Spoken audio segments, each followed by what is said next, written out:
Next on Newsmakers, protecting yourself from holiday scams. But first, a one-on-one conversation with Pennsylvania's next Attorney General. You won't want to miss it. Next on Newsmakers. Welcome to the fast-paced and unrehearsed weekly discussion featuring the leaders who help shape your world. Join us as we address the issues that impact you each and every day. This is Pennsylvania Newsmakers. And now, here's your host. Hello, I'm Steve Aaron, this week's guest host on Pennsylvania Newsmakers. I'm delighted to welcome our first guest, York County District Attorney Dave Sunday. That title, however, will soon change to Pennsylvania Attorney General Dave Sunday after his election to that high office in Pennsylvania. We're delighted to welcome Dave Sunday. How are you, Dave? I'm doing wonderful. Thank you for having me. It's great to be here. It's great to have you on Newsmakers. So I want to ask you, it's been about a little over a month. It has been. Since the election. Yep. What's the transition process been like for you? I understand you've got folks like former Governor Corbett working on your team. Tell us about how that's been for you. Sure. I mean, it's been fantastic. I mean, to begin with, I have a great relationship with the current Attorney General, Michelle Henry, who's a friend, and she's been unbelievably gracious with me in using space in the office and working together and collaborating. You know, my goal is to have, minimal impact on the vast majority of the office. It's a huge office. There's a lot of work that's done, in particular with on the law enforcement side with crime. And so I'm going to do, like I said, everything I can to make that as smooth as possible. Obviously, I'm going to put my own stamp on certain things, but to the extent I can, I want to again have minimal impact on the majority of the employees in the office. Tell us about that stamp. What are some of the things that are priorities for you right out of the gate? Sure, absolutely. I mean, I was very vocal during the course of the campaign about my desire to fight against the fentanyl epidemic. As a district attorney, that's been one of the most important parts of my entire career. The opioid epidemic, now fentanyl, is decimating families. It's destroying communities. It's one of the saddest things I have ever seen. We're at a point now where we have fentanyl coming across, in particular, the Mexican border. It's being put together with ingredients from China. I mean, this isn't in a quality control environment. They're stamping pills that look just like real pills that you would get you would get prescribed from a doctor. And unfortunately, this is around our children.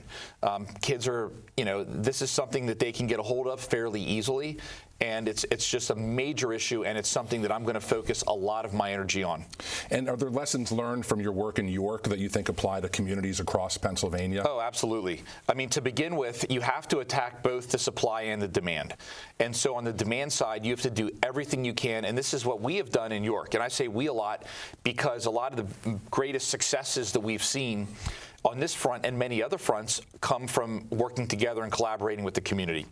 We have done everything we can to help people get into treatment, to work with parents and families that have lost their children, to work with nonprofits, to be there to help decrease stigma, and to keep people from turning to addiction in the first place. But at the same time, and just as important, we have to do everything in our power to decrease the amount of this drug coming into our community. We have to attack the supply. We must be aggressive with drug traffickers. We have to identify the people that are making money off of this. We have to identify them. We have to investigate and prosecute them and put them in prison, because you have to do both. Dave, you campaigned for 2 years, you told me. Pretty close to that. Long campaign. As you think about all of the individual conversations you had with Pennsylvanians, the speeches that you gave, of course, what do you think were ultimately the most resonant messages that connected with voters that got you to win the election? What was it that you think most connected with voters? Well, it's interesting because, when I started this journey, I wasn't sure what would connect, to be honest. And the things that other people told me would be, these people are really going to want to hear this. It turned out that wasn't the case at all. During the course of the campaign, the most positive feedback and the most emotional and real conversations I had all fell around, honestly, addiction and mental health. I campaigned on addiction. It's something that I have dealt with as a prosecutor for many, many, many years. And in addition to that, we have a severe mental health crisis in Pennsylvania. Our prisons are full of people with that have behavioral health issues, that are committing low-level offenses that really need treatment. I campaigned. My philosophy of criminal justice is accountability and redemption. You have to have both. You have to hold people accountable. But at the same time, we have to embrace redemption. And so what I mean by that is people that have been held accountable, when they're coming out of prison, we want them to work. I mean, I joined the Navy when I was 18. I was a young man, and I needed that discipline. And I came back from the Navy, and I started working at UPS, actually right down the street from where we're sitting right now, at the hub on 19th and Paxton Street in Harrisburg. And I know the unbelievable value of a job. And that's something I never forgot. And so during the course of the campaign, even with all the things going on around us in our world, political issues nationally, when I started talking about accountability and redemption, I made real human connections with people. And that's something that I will never forget, and that's what I will carry into my role as Attorney General. We have more to discuss with Pennsylvania Attorney General-elect Dave Sunday after this short break. This broadcast of Pennsylvania Newsmakers is presented by the Pennsylvania Chamber of Business and Industry, the statewide voice of business, and by the Pennsylvania State Education Association, bringing the power of a great education to our schools, our students, and our communities.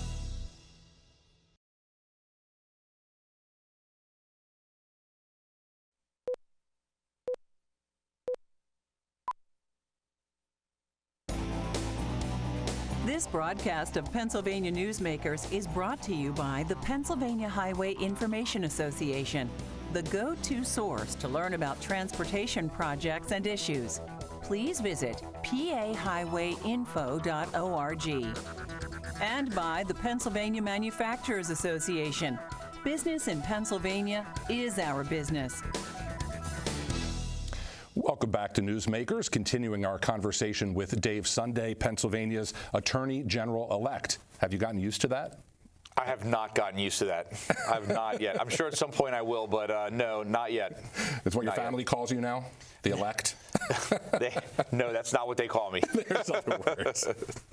So it's been an interesting week, right? Every newscast in Pennsylvania, every newspaper has led with this person, Luigi Mangione, a name we did not know about a week ago. He is the University of Pennsylvania graduate and now suspect in the murder of a health insurance executive in New York City. And of course, Pennsylvania suddenly found itself in the spotlight when he was arrested in Altoona. First, just your reaction as a prosecutor to the police work that was done, and obviously the power of photo surveillance. Yeah, two things. Well, to start with, police officers work every single day to keep us safe. I mean, they put, and again, unfortunately, you might see certain things in the news that aren't always the best, but the reality is police in Pennsylvania are unbelievably good at what they do.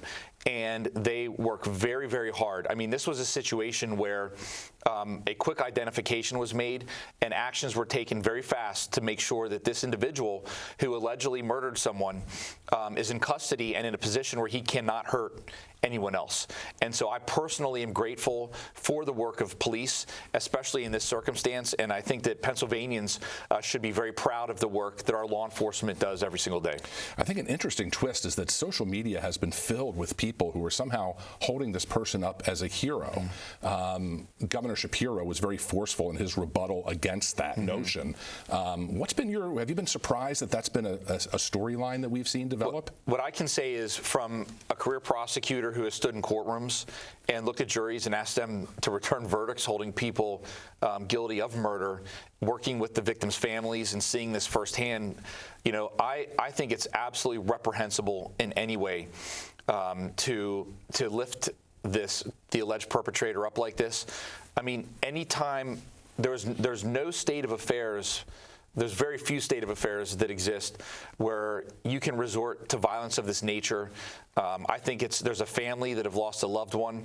I mean, the pain and suffering from murders is something that it's trauma on everyone involved, and I think it is just disgusting to hold him up as anything other than an alleged murderer at this point. So it's my understanding that he's fighting extradition to New York, a process that could take. Of course. As a district attorney, have you been through that process? What do you anticipate are the next steps here? So the way it works, very simply, is he will not be successful in that process. It ultimately leads to what's called a governor's warrant, where the governors of each states, essentially of the two states, essentially agree on what should happen in that case, and ultimately he will go back to New York. Very good. Yep. Well, I can't let you leave. I know you're you're a Penn Stater, as am I. Yep. And there's a historic playoff that Penn State is about to engage in. Any thoughts or predictions on James Franklin's Nittany Lions as they pursue the first playoff in history? Well, I think it's fantastic. I think that everyone is healthy. I feel great about it. I think it's going to be an awesome game. But what I will say is there's a former Penn Stater that has a really important game this weekend, Saquon Barkley. And so that's a big game this weekend that I know a lot of Pennsylvanians are going to watch as he takes the field against the Steelers. No question. I will say Eagles fans are pleased to be able to root for Saquon again, right, now that he's back. But Steelers fans are feeling good about their team as well. I think both teams look great. I mean, I'm an Eagles fan, and both teams are really, really good. And I think it's going to be an awesome game. I'm excited to watch it. I'm sure you are too. Indeed. Dave, so great to have you on Newsmakers. Thanks so much for joining us. It's great to be here. Best of luck and happy holidays. Thank you so much. Same to you. Thank you. Up next, we will have some important tips to avoid financial fraud and scams this holiday season. Stay tuned. This broadcast of Pennsylvania Newsmakers is brought to you by CrossState Credit Union Association. Credit unions, where people are worth more than money. To find a credit union that is right for you, go to ibelong.org. And by the Energy Association of Pennsylvania, Pennsylvania's energy information source.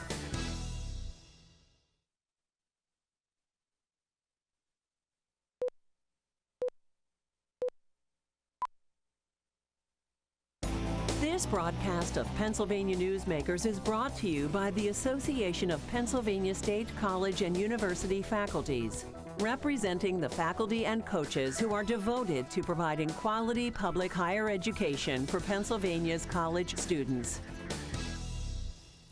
Welcome back to Newsmakers. With the holiday season now in full swing, it's important that we take all precautions to avoid any kind of scams this holiday season that would make us all feel like Grinches and not happy to be around. So we want to make sure that we've got some experts that can help us out, and we're pleased to have two with us from the CrossState Credit Union Association. Delighted to be joined by Brad Simpson, their CFO, and by Christina Carden, Vice President of Communications and Marketing. Welcome to you both. Thank you. Brad, can you tell us a little bit about the association? Sure. The CrossState Credit Union Association is a regional trade association representing over 320 credit unions, both in Pennsylvania and New Jersey. Much like any trade association you'll find out there, we provide resources for our members, advocacy both in Harrisburg, Trenton, and Washington, D.C., resources for our members to support their work in their communities, have them opportunities for educational, networking, products, services, and then also just to raise the awareness of credit unions in both Pennsylvania and New Jersey to the general public, which is why we're here today. Fantastic. Well, let's have at it, because these are important tips, and we're really pleased you're here to share these with our viewers. So we're going to break down some common myths, separate fact from fiction to keep everybody informed and safe. So number one, let's start with online shopping, which everybody is doing these days. So here's a myth. It's safe to shop from any online store that offers great holiday discounts. Brad, true or false?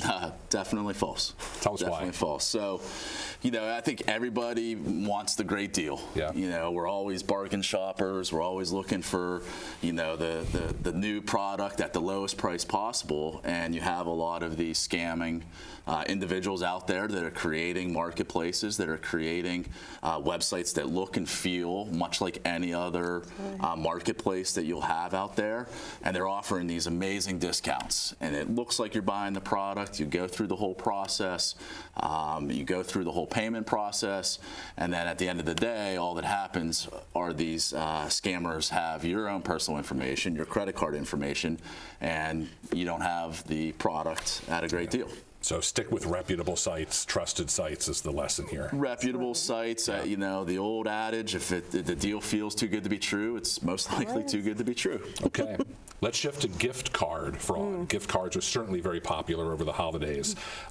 Gift cards are a safe way to pay for everything during the holidays, Christina? Yes or no? I wish I could say yes, but absolutely not. Gift cards are, of course, a great present.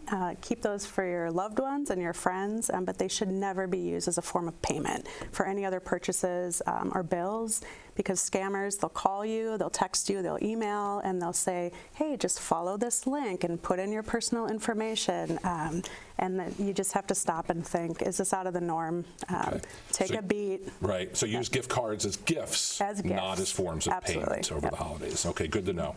Okay, charities. And we're all like to be charitable over the holiday season. Fact or fiction, Brad, every charity that contacts you during the holiday season is legit and can be trusted. I wish we can say that is true, but that is definitely false. And a lot of these individuals, these fraudulent individuals, are going to prey on your goodwill and your hopes to support others in need.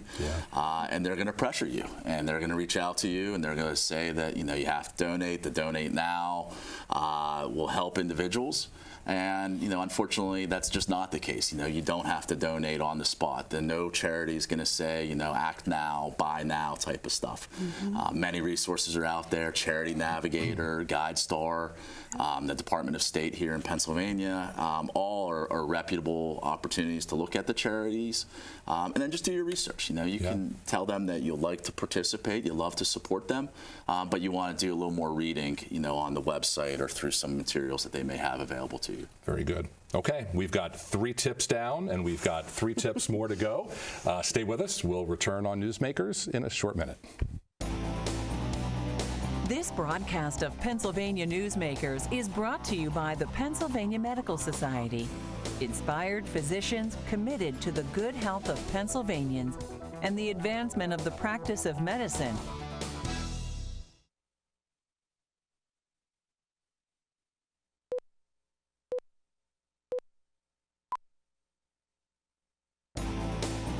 This broadcast of Pennsylvania Newsmakers is brought to you by Pennsylvania American Water.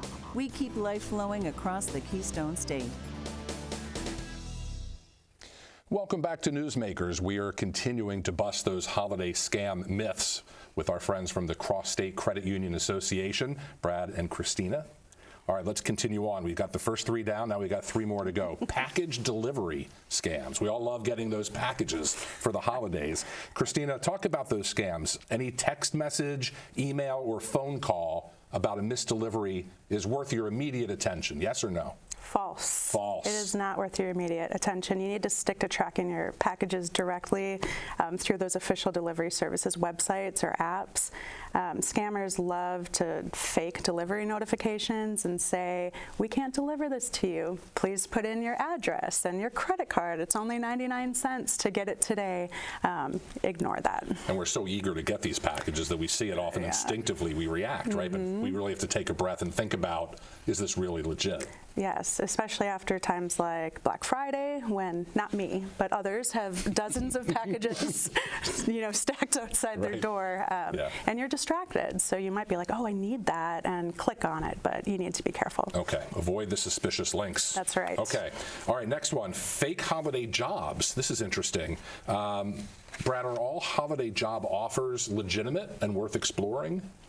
They're not. You know, this is, again, another opportunity for scamming individuals looking for a quick job, an easy job, you know, a few extra dollars around the holiday season to pay for gifts or other types of expenses. And you'll see the same type of reaction where you know, apply now, give me your personal information, and, you know, that's completely a possibility for them to continue to get your personal information.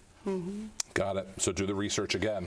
Do the research again, you know, and I think that's any job, you know, look at the company that's, you know, recruiting and has a position, and do your research on them before giving all your personal information, you know, out there.